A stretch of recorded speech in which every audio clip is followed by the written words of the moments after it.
broadcast of It's Time with Reverend Nathaniel W. Martin. Here is Reverend Martin. Thank you, Dr. Blackwell.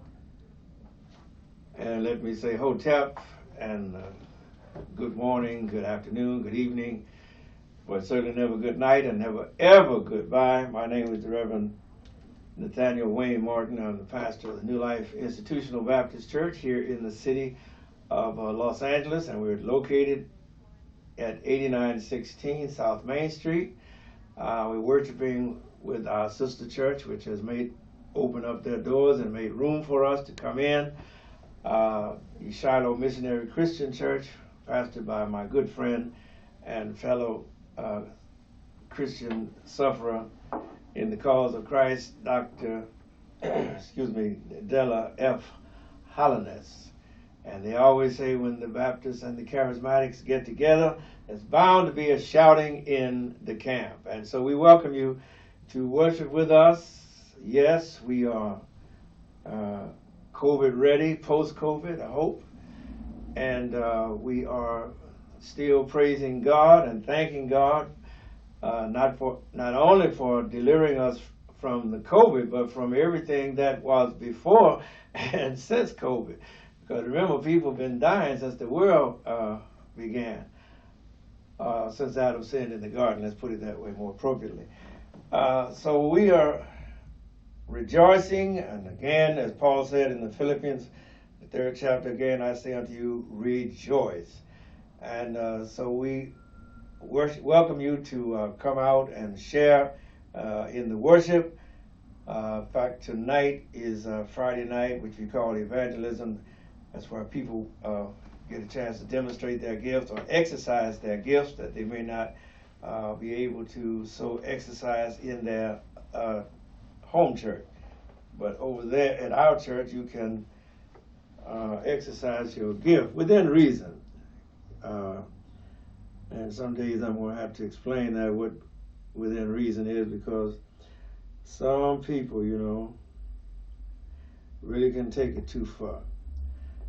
And they'll be asking you to step out of the church if you ain't careful. So within reason. All right. Now the offering which you are currently viewing is entitled It's Time, and you always ask what is it time for, and it is always time for social justice. That must involve economic justice, and economic justice must always involve reparations.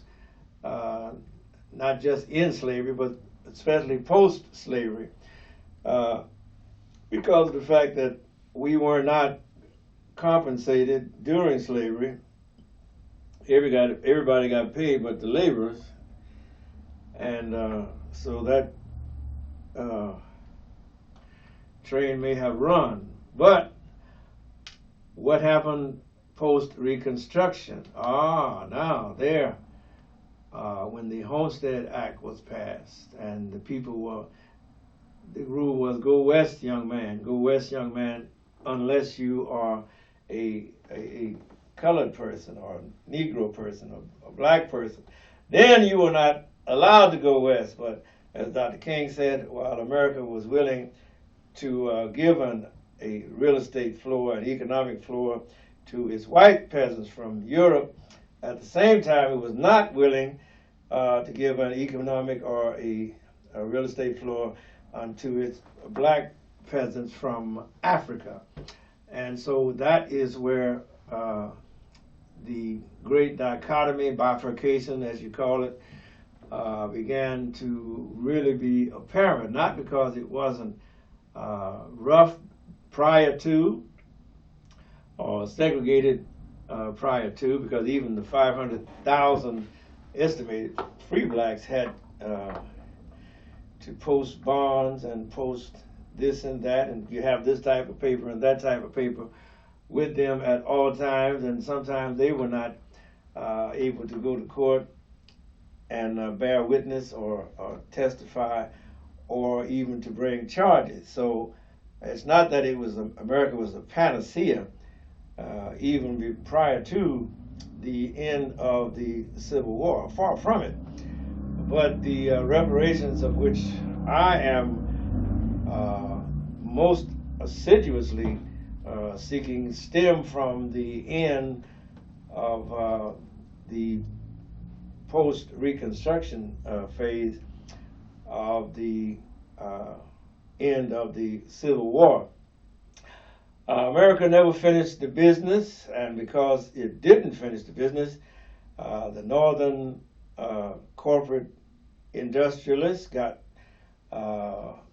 reconnected with the southern corporate industrialists who were the former slave holders, and they said, well, now we don't have to clothe, house, or anything.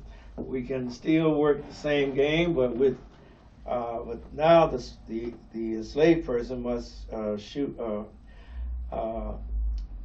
account for themselves. In other words, we don't have to clothe them, we don't have to shelter them, we don't have to feed them. We can just work them at our pleasure. And of course, coming out of that, the convict leasing program, the loitering laws, and the list descends from there. Long story short, the formerly enslaved now found themselves incarcerated for not being able to have a count or proof of work, of a job. Well, if you got to work for the same folks that was trying to hold you in slavery, and they're still licking their wounds from slavery, do you think that is a healthy working environment? Of course not, North or South. And please remember that the North's hands were not innocent. There's blood all over the northern colonies. The 13 colonies all had slaves, all engaged in slavery. Some more heavily, yes, than others, but they were all engaged in slavery. And from 1619 on, which Nicole Hannah-Jones said that is the real founding of the United States. The 16 of the 20 slaves that were offloaded there Jamestown, and off of the White Lion. And it was not the Mayflower, in other words, it was the White Lion with the enslaved persons or persons held in bondage or servitude or involuntary labor, as the first Constitution so indelicately described us.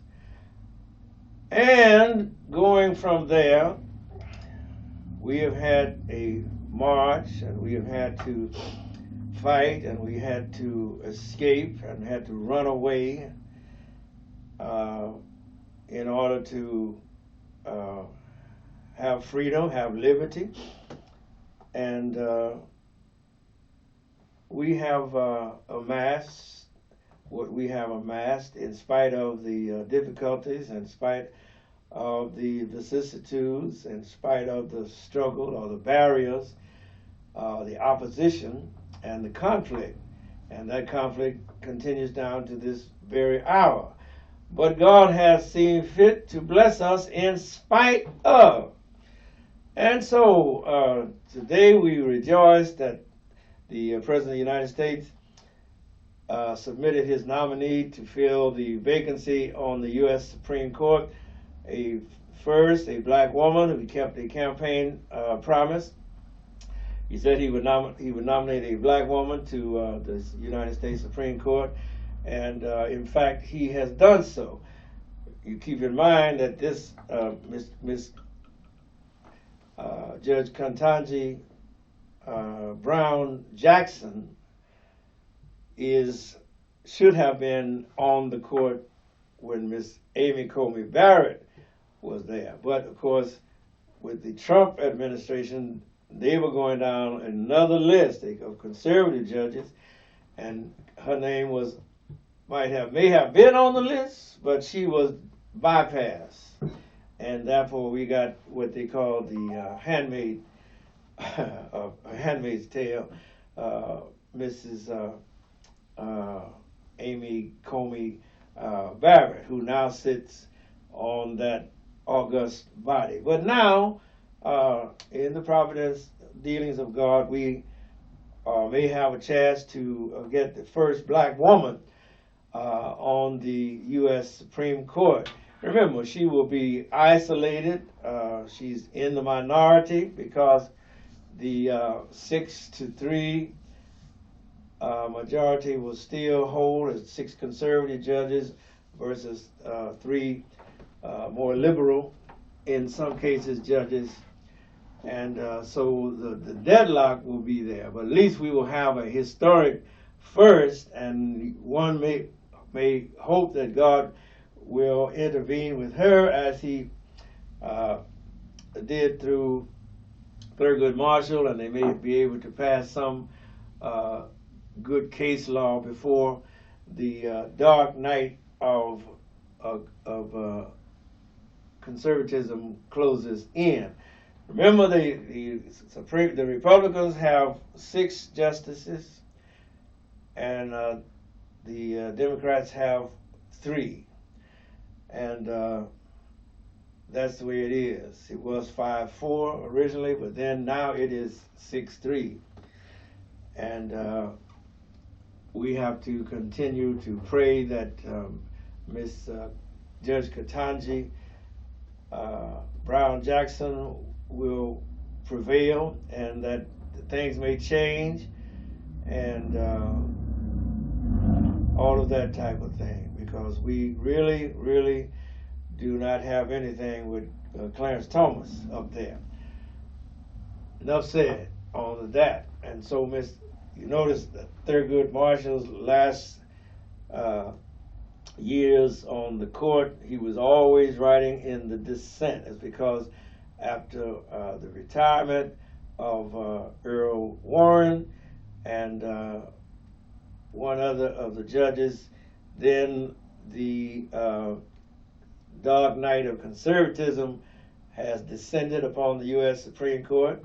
And remember, Thurgood Marshall was replaced by Clarence Thomas, who has been an ongoing, excoriating disaster as far as justice for our people has been concerned. He would overturn Roe v. Wade.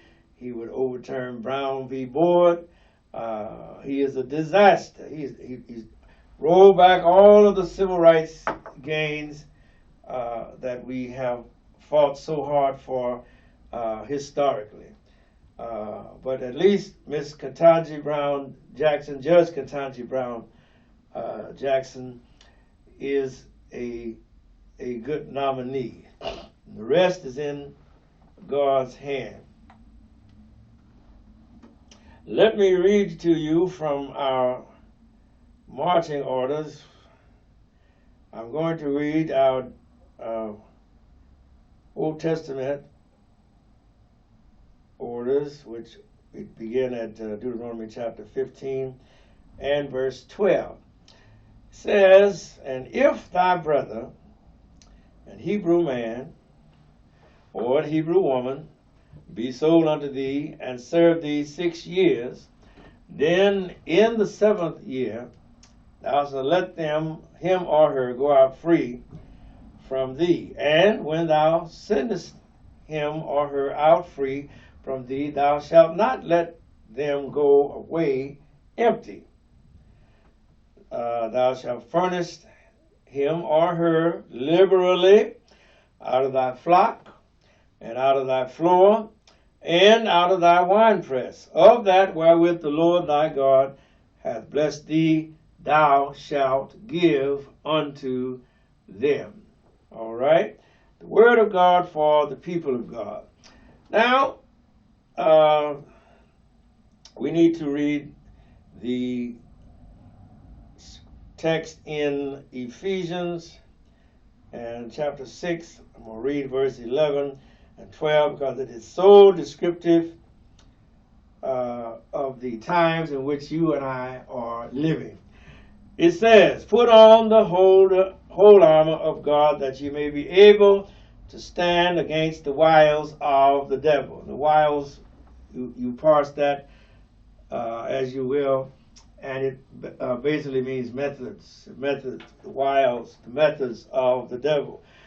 The pivotal verse is verse number 12, for we wrestle not against flesh and blood, but against principalities, against powers, against the rulers of the darkness of this world, against spiritual wickedness in high places.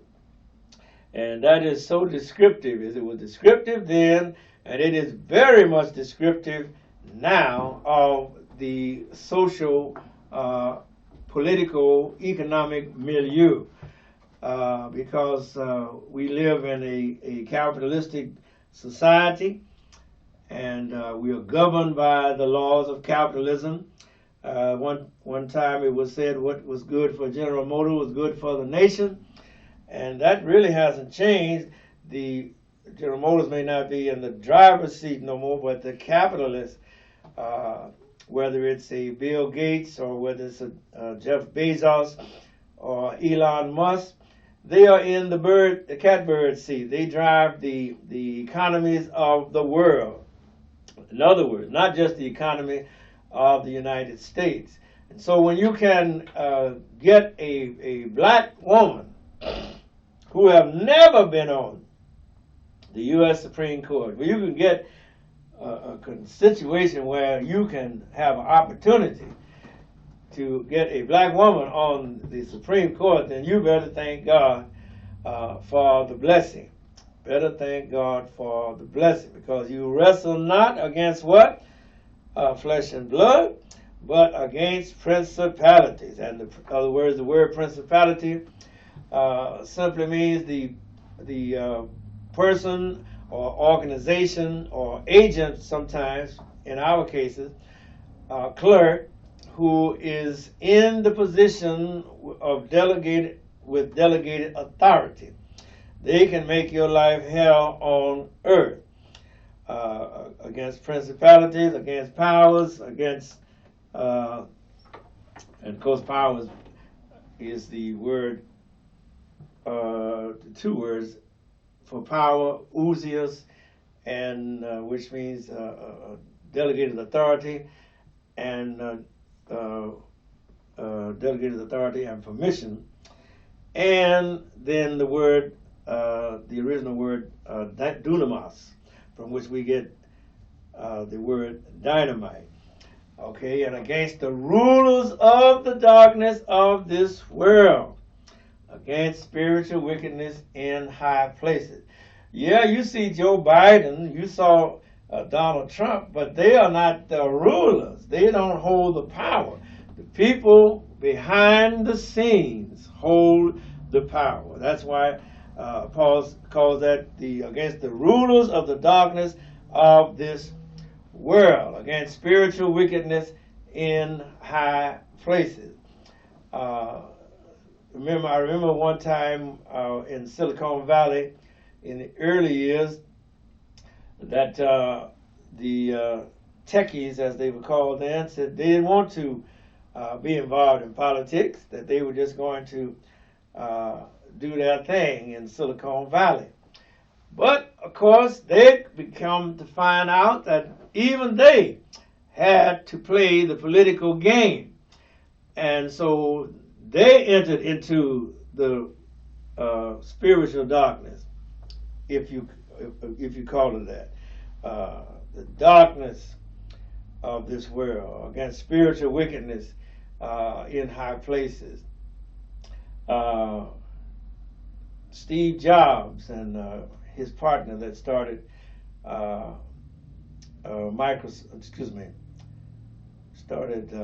Apple, and the other Microsoft was started by Bill Gates, and Apple was started by Steve Jobs and another friend of his, whose name escapes me at the moment, but you can look it up on your Google. They were going to be apolitical, but they found out that when they began to produce products. And then remember, Microsoft Windows should never have been the go-to platform of the world. Now, the Department of Defense should never have been on a Windows platform. Why? Because what is the easily hacked platform in the world? Why, it's Windows. It's Windows. They can hack Windows with chewing gum. And but the devotees, the salesmen, if you will, the corporate interests, they were able to go to Capitol Hill, and through their lobbyists, they were able to sell. That's a selling game. They sold the Department of Defense and the DOJ, and they sold National Security Agency on this platform. And it is the worst platform, the most compromised platform. It is. And no matter how many reiterations of Windows they come out with, I think I first bought my first computer, it was Windows 3.1, and you had to watch the little circle go around because you only had 4 megabytes at that time. My, how far we've come. And but the point is that should never have been the platform for the whole entire world. Russia has got Windows. China got Windows. Saudi Arabia got Windows. You know, see what I'm saying? And so that scheme, that matrix, that system is all over the world. Point is that Bill Gates found out that if he was, even though he did not want to be political, he was always in the political process in order to sell the merchandise or to sell the software or to sell the fix. And so they became master, they being the Microsoft Corporation and the Apple Corporations, and there were so many others at that time. Netscape was one at that time. My. And Netscape was bought out and silenced in favor of the Windows platform. But they were players, and in some ways they are still players, just to a lesser degree. And excuse me. They even had another platform, an alternative platform, which is still out there. I can't think of the name of it now, but it's out there. But it was a competitor to Microsoft, but Microsoft won the marketing game. They were better marketers than Apple. Apple was more of an elitist software, because the guys that developed Apple sold their machines for thousands of dollars higher than Microsoft Windows. So that's why Microsoft won that game, because their machines were cheaper, and their software, I don't know whether you could say the software is cheaper, but their machines certainly were cheaper than Apple. Apple was a more stable platform. Windows was more unstable, but it was sold, as we said, and mass produced. Whereas you had to order a Windows and then pay a premium price for it.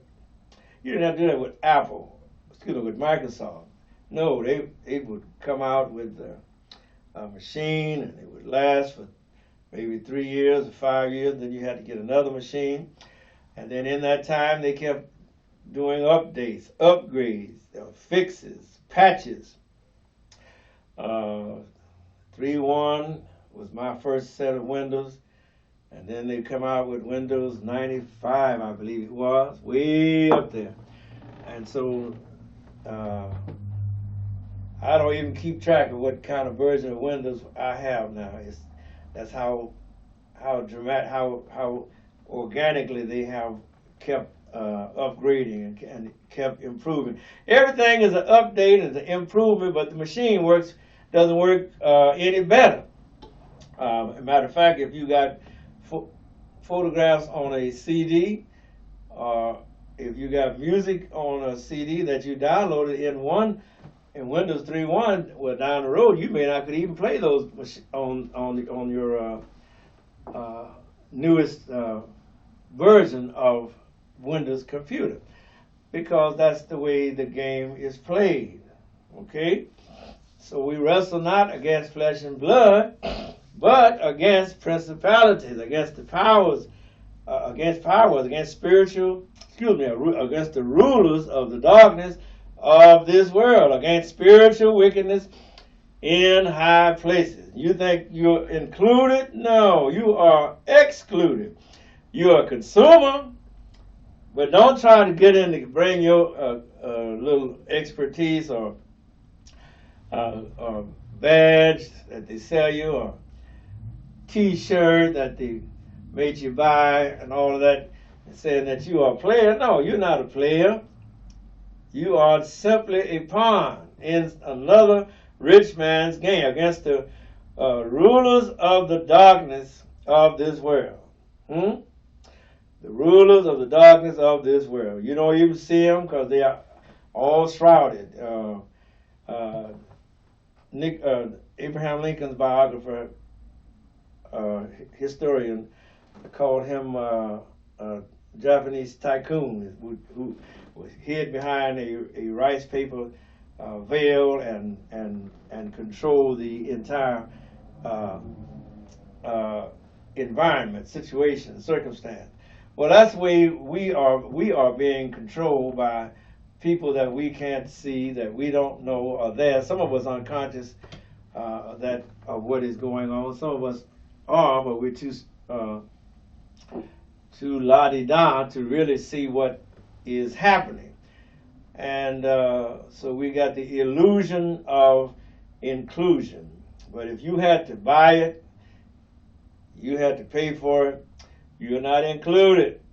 No, no, no, no.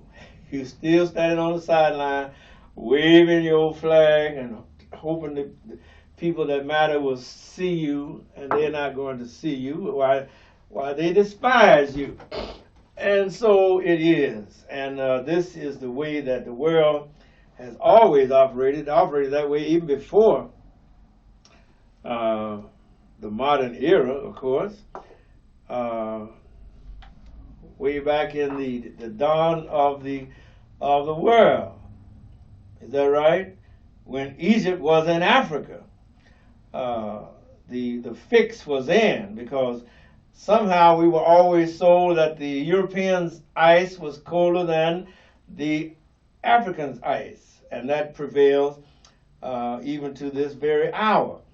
That's why we'll go to the big hotels, but we've passed by the Dunbar hotels, which I've just shown that throw the Dunbar hotel out as an example. If we had kept up the Dunbar hotel, we wouldn't have had to go over to the insults that you get at these big hotels, where you get inferior service, you get an inferior room, but yet you're paying the ultimate price. You're paying the top dollar for bottom feeder service. You may not even get room service in those expensive hotels after a certain hour of the night. But if you're a big shot, yeah, you can get that service all night long, but not you. But I digress, and it's 4:29, and we're going to thank God for Mrs. Jackson, Judge Jackson, being nominated. We want to thank God for our eyes being open, and I'm going to thank God for you looking and for you looking, and we're going to pray that we shall all shortly be woke and stay woke and become more aware of what a bill of goods we are being sold. All right? To our working brothers and our working sisters, God bless you. Stay on the battlefield. Keep working. make them pay you a top wage for the services, for your labor, because once your labor is out there, you cannot get it back. Remember, if hard work was all it took, then every person coming out of slavery would have been a millionaire. All right? All right. So now, if you're working on a job and they don't want to pay you, why are you working for them? All right. Thank you, Doc. We're out of here.